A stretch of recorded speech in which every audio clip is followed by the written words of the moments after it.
Hey everybody.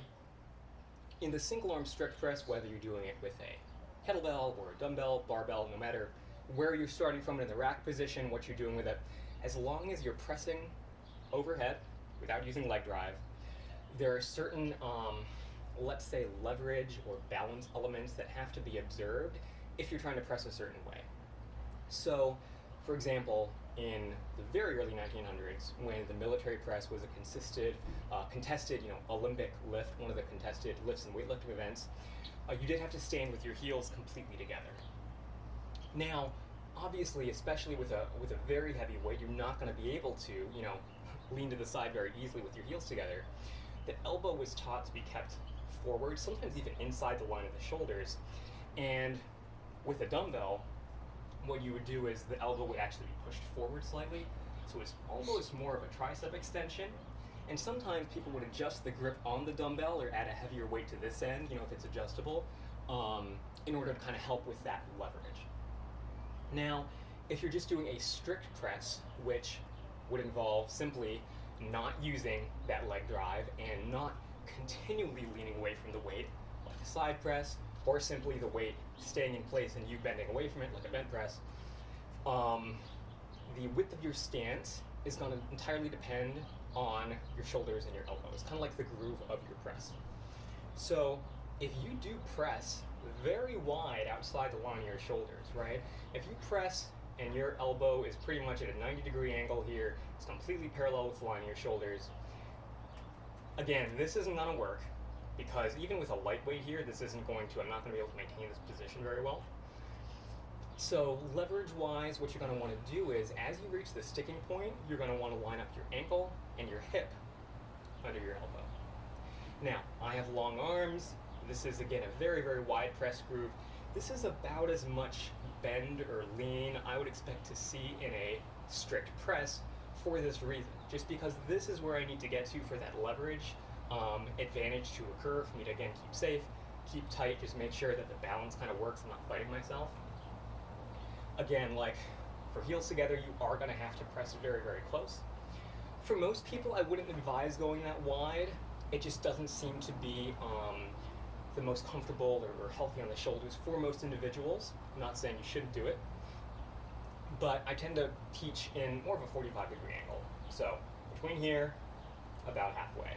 So as we press, this is kind of the arc, the path of the weight. Again, could be a kettlebell, could be something else. If you're doing with a dumbbell, it might be higher up on your shoulder. Kettlebell's going to be racked here, of course, but we're not going to start in this position and try to, load it up and press it this way. As you press, you're going to think about driving your hips sideways. I'm going to use, so of course your quads should be tight, your glutes should be tight, core should be tight already, but I'm going to put a little extra oomph in from this side if I'm pressing with my left arm and drive the hips under the bell. So I'm thinking about stretching this oblique rather than kind of crunching it here. Stretching, pushing sideways, especially with my glute with my opposite leg. And as I press, again, at the sticking point, could be here, wherever, hip and ankle is going to be underneath the bell, right? So showing it from the side, with a 45, you are going to have a little bit of kind of kick under, leaning away from the bell. This is about as much as you'll get. And again, it's not like I'm pressing it and leaning back, right? It's just a matter of, as you're bending your body underneath the line that you're pressing the bell, there's going to be an element of lean.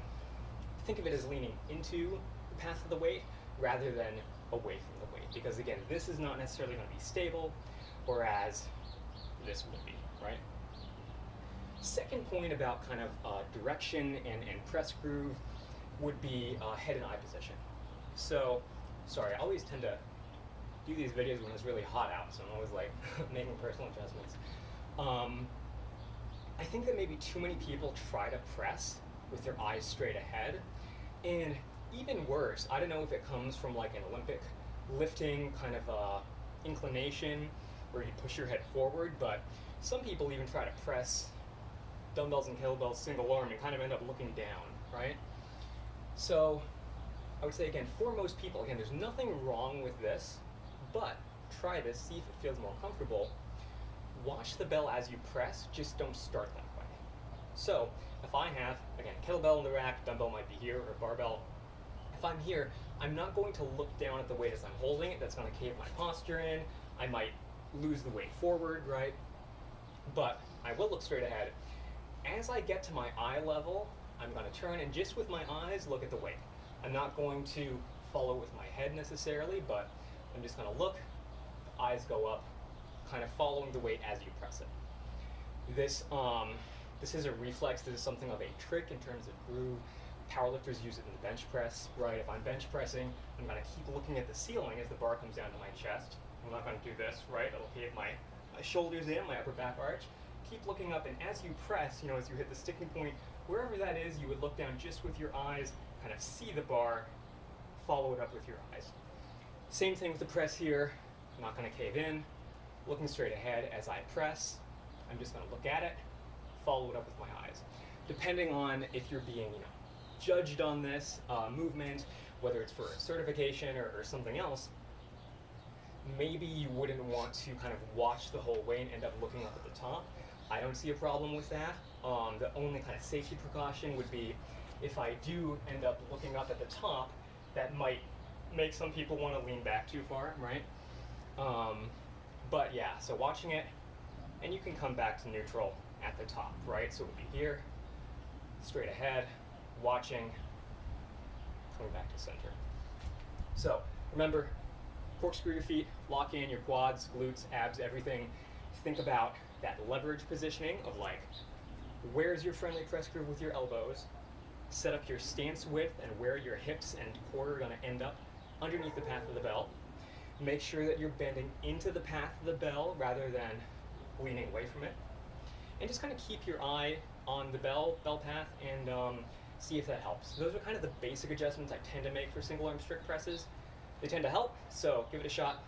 Let me know what you think.